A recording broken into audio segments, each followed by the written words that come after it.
Stella wild card. Talion triggers, draining him, and Ball draws a card. Welcome to SplitSecond. If you want to buy the best sleeves or other magic-related accessories, head down to Dragon Shield using the affiliate link below.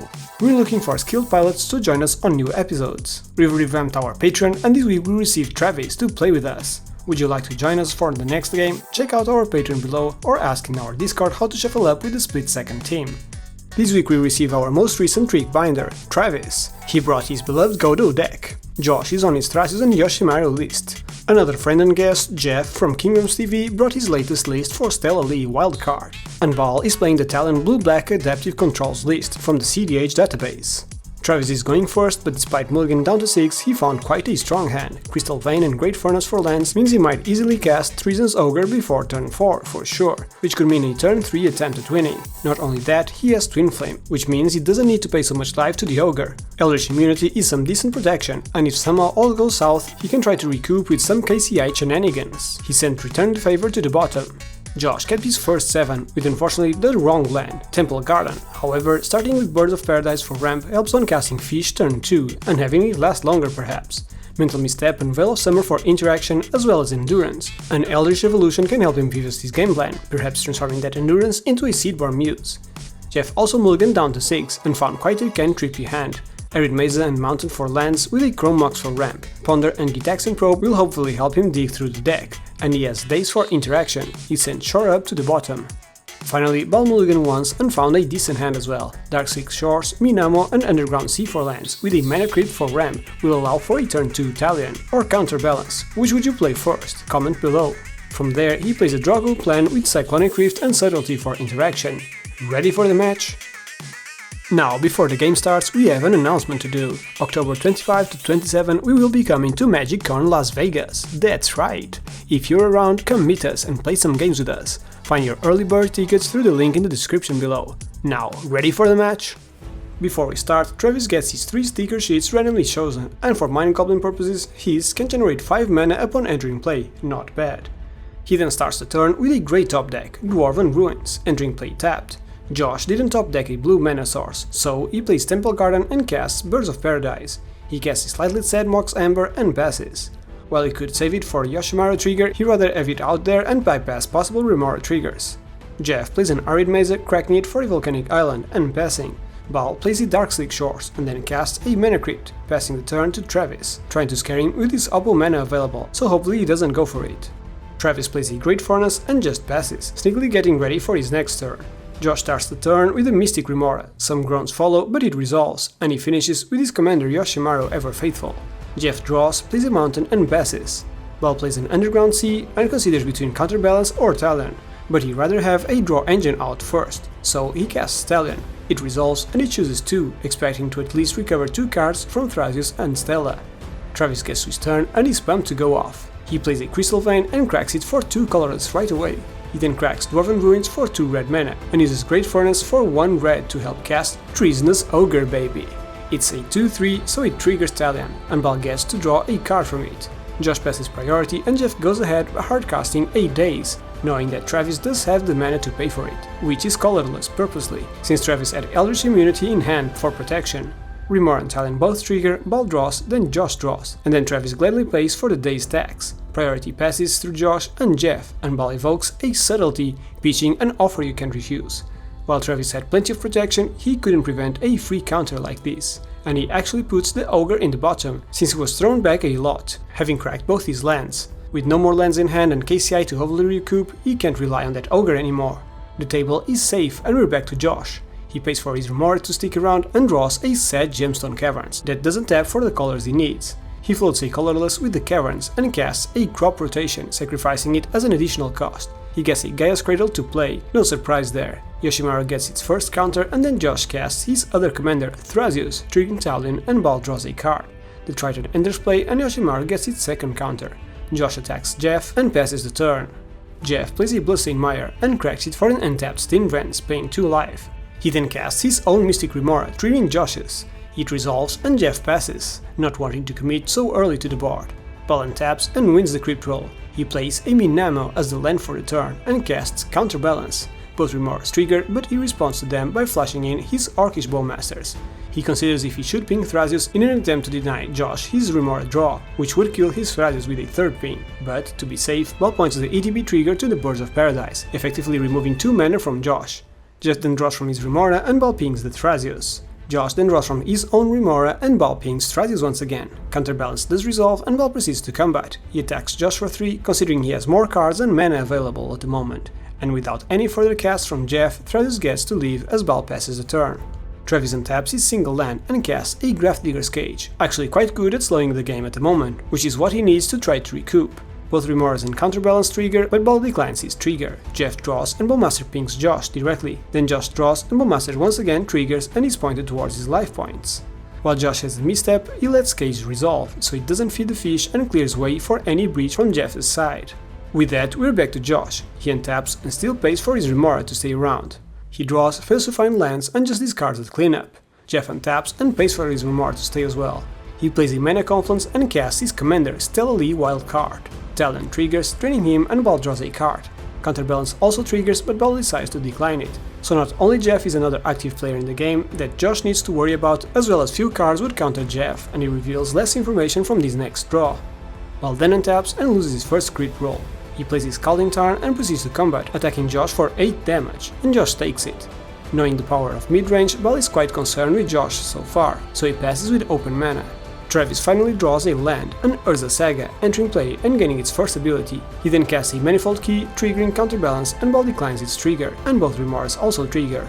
Jeff draws and Bal pings Thrasios, then Josh draws and Bal pings Thrasios again. In the end step though, Bal fires a Sheoldred's Edict, choosing the mode for each opponent to sacrifice a non-token creature, triggering both remoras as well. In response, Josh asks Jeff not to draw from the next card he is going to cast, and he can then feed him some more cards through the remora in response to this edict. Jeff ends up agreeing, also because he wants Josh to be a present player at the board against Bal, so Jeff now draws from the remora and Bowmaster triggers, targeting Thrasios. However, in response to this, Josh fires a Veil of Summer, which once again triggers Counterbalance, and Bal reveals a Fellwar Stone, and then remora triggers as well, and the politics are going high now. Bal asks Jeff to draw from it, in order to set Josh behind, but he does decline the draw as they had previously agreed. Veil of Summer resolves, Josh draws and Bal pings Jeff, since Josh now has Exproved from blue and black. Josh then draws from his remora and Bal pings Jeff once again, and now Josh fires a Force of Vigor, targeting Counterbalance and Mystic Remora, triggering remora and Counterbalance, to which Bal responds by cracking his Scalding Tarn for a snow-covered island, hoping to find something else other than a Fellwar Stone. He reveals a Mox Opal. So now Jeff draws from the remora and Bowmaster triggers targeting Jeff. The Force resolves, and finally so does the Sheoldred's Edict. Josh now gets to his own turn. He lets the fish go and finally top decks a land, an Arid Mesa. Josh now casts a Gilded Drake, triggering Talion, and Bal draws the Opal. It resolves and enters play, targeting Orcish Bowmasters, as he can't win over it. However, Bal responds to it with a Trick Bind. Some split-second interaction finally. Josh is quite happy with the 3/3 blocker, so he passes. Jeff draws, plays a snow-covered island and recasts Stella, triggering Talion, losing 2, and Bal draws a card. Well, not any card. A top-decked recent edition, Streak Serenade, which he casts right away, mostly concerned of any deflecting slots being turned online and killing his Bowmasters, so Jeff is once again set a turn behind from attempting to go off. He now casts a Chromax, imprinting an Opt, and this way he only needs to discard 1 card at cleanup. Before that though, Josh cracks his Mesa for a Tundra, before Bal untaps. Bal gets to his turn, takes no damage from the Crypt, plays a Polluted Delta and jumps to Smackdown, both creatures heading towards Josh, and he takes it all, since he needs that Cradle mana. We're back to Travis. He draws and his saga gains its second ability, with 5 cards in hand, but missing a land he is forced to pass. Josh desperately needs a land, so he slams what he hopes to be a land, but it's a Pact of Negation. He casts a Ledger Shredder, triggering Talion, which drains him, and Bal draws. With the Thrasios activation up, he passes. Jeff draws and finally finds something to keep him afloat, a Rhystic Study. Josh clearly thanks him for not casting a second spell as he passes. Shredder would make Josh loot and get pinged by Bowmasters. Bal cracks his Delta in the end step for a Snow Swamp and gets to his turn. Josh is desperately trying to convince Bal to stop focusing on him, but Bal's mid-range experience makes him fear the long run against Josh. He rolls and takes no damage from the Crypt. He plays a Morphic Pool and proceeds to combat. Bowmasters towards Travis, since he's about to get his Ogre shuffled from the bottom of his library, and the other 2 creatures towards Josh. Josh responds and flashes in an Endurance hard cast, triggering Rhystic, and he doesn't pay for it. Jeff draws and Bowmaster triggers, pinging Thrasios. Endurance then resolves and he targets Jeff, playing around a possible underworld breach. Josh then blocks Talion with Endurance and Ledger Shredder blocks the Orc army. In the second main phase, Bal casts a Mox Opal, triggering Ristic and not paying for it.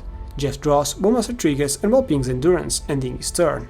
Travis draws and his saga against his third ability, to which he floats one colorless in response. He finds a Mana Vault into play, which he taps for 3 and uses Manifold Key to untap it.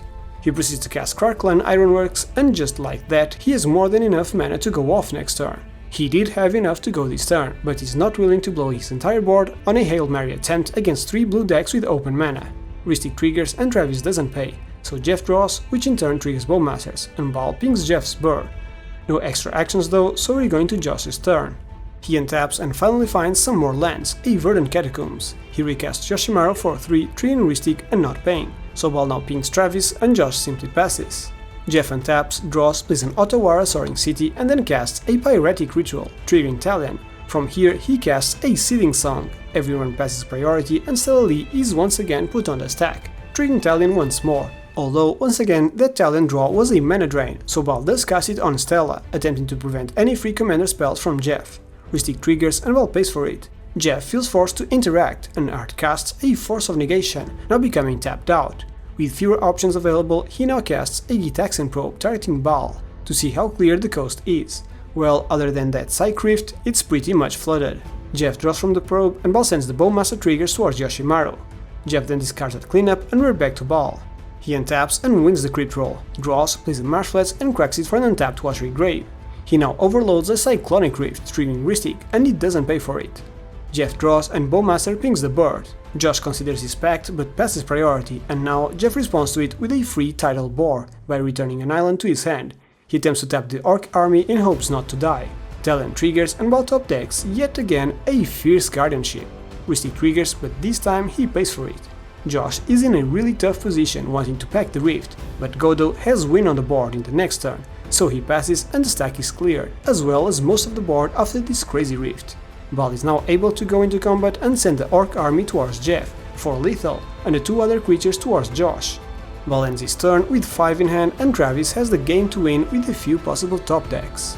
A single piece of fast mana could allow Travis to jump from that single land into the needed 11 mana to win, but he didn't find it. So he recoups casting Mana Vault into Manifold Key, using it to untap Mana Vault to tap again to recast KCI, and as you can see, that card alone can generate 8 mana already, so he can pop off next turn. In the end step, Josh cracks his fetch for a tropical island and takes the opportunity to cast a Mystical Tutor, desperately looking for a way out, since Thrasios and Gilded Drake both trigger Talion, so he can't recast them. He finds a Source of Plowshares and proceeds to his turn. He draws the source, casts Mox Ember and just passes. Bal untaps, takes 3 from the crypt and once again insanely top decks a Weathered Runestone that he slams right away. He now proceeds to combat, sending the Orc towards Travis and the other 2 creatures towards Josh, who promptly fires his Source of Plowshares on Talion, taking the damage down to 1 life. In the end of combat step though, Josh fires a Silence, so Bal can recast his Talion and Bal just passes the turn. Travis draws and takes 1 from the Mana Vault, still no lands to be found. It is a turbo deck, with very few though. He activates Manifold Key and declaring Mana Vault as a target. Then, once he needs to pay costs, he sacrifices the key to KCI to produce 2 colorless and therefore uses 1 to pay for the ability cost, untapping the Mana Vault. Hope you learned something today.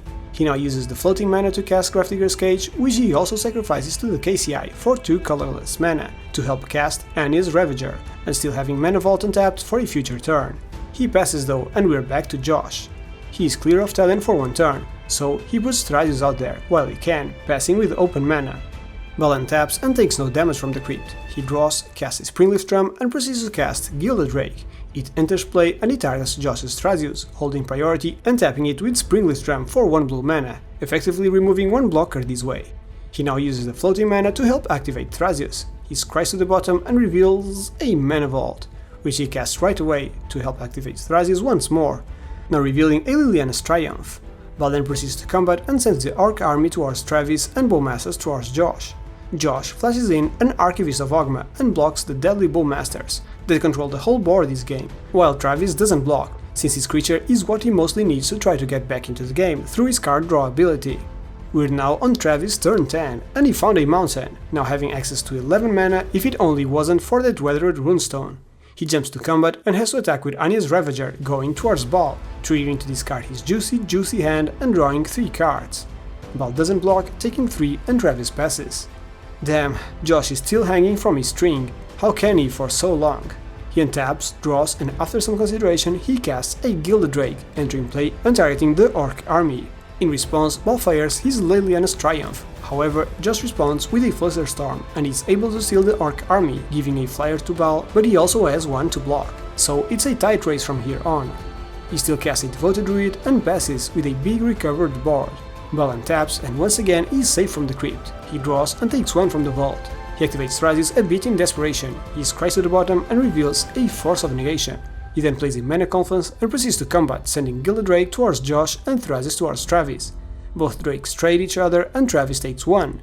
In the second main phase, Bal casts a Jewel Lotus and recasts Talion. Josh considers for a moment but fires his Pact of Negation, since otherwise he's dead on board, well, in the air. Bal is okay with that, and in the end step, Travis fires his Wild Magic Surge on the Weather Runestone, to which Bal is forced to respond with his hard cast Force of Negation, or else Travis just wins. From a player that was set behind, this Godo deck just keeps on giving. Travis draws for his turn. He casts a Jewel Lotus and then fires a Pyrokinesis before he loses it to Anya's Ravager. He deals 3 damage to Thrasios and 1 to Devoted Druid, on a political agreement that Josh won't win next turn. He then proceeds to combat and attacks Josh with Anya's Ravager, triggering and just drawing 3 since he had no cards in hand. Quite good, hey? Josh has to block, and he sends the Archivist under the bus. On his second main phase, Travis plays a Snow-Covered Mountain, and, some while ago, Josh revealed he has a Mindbreak trap, so Travis just passes with a Shattered Skull Smashing at hand. Josh untaps, pays for the trigger, and attacks Bal with a 14/14 Orc army token, ending his turn. Bal untaps, loses his Crypt Roll, and pays 4 to untap the Mana Vault. He plays an Urborg Tomb of Yawgmoth and casts the top deck Tainted Pact. It resolves, and he's looking for Death Shoulder the Apocalypse, which hopefully kills both players without much effort. Travis gets to his turn, he draws and Shoulder triggers, dealing 2 damage to him. He plays a Snow-Covered Mountain and starts doing some math. While some players at the table forgot Anya's Ravager has to attack each turn if able, Travis fires a huge Shattered Skull Smashing, X equals 10, which becomes 20, and this way he can divide enough damage to kill Shouldered and the huge York army. He does sacrifice a lot of artifacts in the process through KCI, but the table is somewhat clear. Now he's able to attack. Josh manages to politic him to attack Bal, and he does so. And his Ravager triggers and he discards the last card in hand, drawing 3 cards and ending his turn. Josh simply draws and passes with full open mana. Bal untaps and takes no damage from the crypt. He casts Stella, but this time it is Travis who responds with a Red Elemental Blast on it. Bal now casts an Arcane Signet, followed by a Talisman of Dominance, and ends with a Dimmer Signet, not only ramping but clearly wanting to reveal to his opponents he has nothing else going on, becoming hellbent as he passes. Travis draws and plays another Snow-Covered Mountain. This Anya's Ravager has been an MVP so far, finding him everything he needs to keep up floating. He goes to combat and sends the Ravager towards Josh, and triggering, he discards 2 and draws 3 fresh new cards. Josh is forced to block, losing his combo creatures, and then Travis just passes. Josh top decks a land, but he uses it to discard to a Mox Diamond, since this at least taps for more colors than just black. He does pass with Mindbreak Trap online, teaming up with Travis to hopefully kill Bal. Bal gets to his turn and taps and loses the Crypt Roll. He draws and instantly recasts Talion, hoping to get a body on board. The table is in a crazy standstill, and Josh's options between Mindbreaking Talion or not are really tough. He manages to convince Travis not to kill him by countering Talion, and they hope Bal dies to the crypt. The trap is fire and Bal simply passes. Travis keeps his lands coming, with a Buried Ruin this time. He goes to combat, but at the beginning of combat, Bal channels an Otawara on Anya's Ravager, hopefully gaining a turn with this. In the second main phase, Travis recasts Anya's Ravager and we're back to Josh. Josh also finds another land, a Scalding Swamp, which he taps to help cast Thrasios for 4 as a mere blocker. Bal gets to his turn and is now safe from the Crypt Roll. He keeps his game plan of drawing and recasting Talion, which now resolves. This time he chooses 3, expecting a bit more hits, either Godo, Dualcaster Mage, Chaos Warp, Fawn or even Thrasios recast. He then casts a Mystic Remora as the last card in hand and passes. Turn 15. This should be it, guys. We hope you're still around. Travis has to attack with the Ravagers and he sends them towards Josh. They trigger, he discards 3 and draws 3. Josh jumps with Thrasios and Travis passes. Josh draws, and now he can't recast Thrasios, so he casts Yoshimaru the Ever-Faithful and passes. Bal taps, rolls and wins the Crypt Roll. He pays for the Remora and jumps into combat, sending Talion towards Josh. Will this be it? Yes, there are no more flashy blockers and Josh perishes. Without further actions, we're back to Travis. He draws and also proceeds to combat, as he can't not attack. And his Ravager triggers and Bal responds to it by activating Minamo, trying to untap Talion. In response though, Travis casts a Chaos Warp on Talion, triggering Talion and Remora. Bal draws 2 cards and one of them is a Pact of Negation that he casts on the Warp. Minamo's ability untaps Talion and Ravager's trigger resolves, making him discard his hand and drawing 3. A Pyroblast would still make it here, but he didn't find it, so Bal is able to block the Ravagers with Talion. In the second main phase, Travis plays a snow-covered mountain and just passes. Bal untaps, takes no damage from the crypt, pays for his pact, as well as for his Remora. He jumps to combat and hopes for no more interaction, and indeed, Travis is no more. GG. Thank you for joining us for today's match, everyone. If you would like to play with us in our matches, check out our Patreon below. Speaking of which, we'd like to start the credits by thanking our current patrons, and especially Izanagi, Ajimo, Drunken Housecat, Pina, Ricardo, Katerina, Zenon, Chris and Travis, our stack breakers. If you want to support us, you can do so by liking this video, subscribing or by becoming a patron yourself. If you enjoyed this video, please leave a like and a comment below, it greatly helps the channel. You can also take a look at one of these videos here.